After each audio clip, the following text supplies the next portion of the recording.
حد رشحني في تصوير، ومن ساعتها وانا في السوشيال ميديا بحاول ان انا اسيطر على نفسي، فلازم تبقى شريف. ما حصلش اي تغيير صراحه، انا زي ما انا ما اتغيرتش يعني ممكن اكون بلوجر وشايف اللي هي ملهاش لازمه الصراحه يعني. في الفن ما اعرفش والله، ما اكتشفتش فيا موهبه التمثيل، مش ممانع يعني.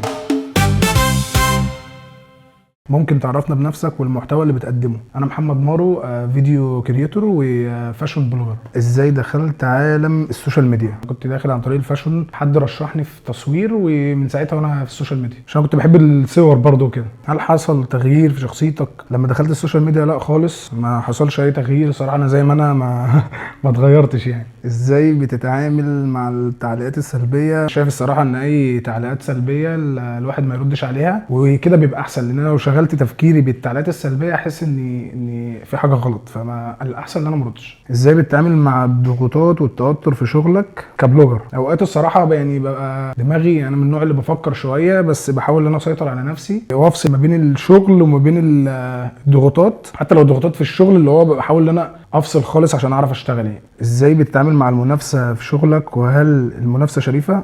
طبعا المنافسه شريفه، وانا لو شايف حد حتى اللي انا اتعلم منه، شايف ان مش عيب ان انا اتعلم من حد مثلا بيديني معلومه او يفيدني او كده، فمش عيب خالص يعني، فلازم تبقى شريف. شايف ازاي تاثير البلوجر على المجتمع؟ شايف ان انا لو بقدم محتوى كويس، اذا كان مثلا في الفاشن او البلوجر والكلام ده كده، يعني شايف ان دي حاجه حلوه، ان انا افيد اللي قدامي. لكن اي حاجه تانية شايف ان هي ملهاش لازمه يعني. ممكن اكون بلوجر وشايف ان هي ملهاش لازمه الصراحه يعني. وفيها ايه لو دخلت في الفن؟ ما اعرفش والله، ما اكتشفتش فيا موهبه التمثيل، بس ما فيهاش اي حاجه لو جت صدفه وجت معايا كده، بس انا مركز اكتر في الفاشن، مش ممانع يعني. فيها ايه لو سافرت بلد جديده؟ هحب جدا الصراحه، انا نفسي اسافر الامارات واشتغل هناك، لان بشوف اني لما اعمل حاجه جديده هناك كده واغير من لوني، وابقى ارجع مصر واسافر تاني يعني.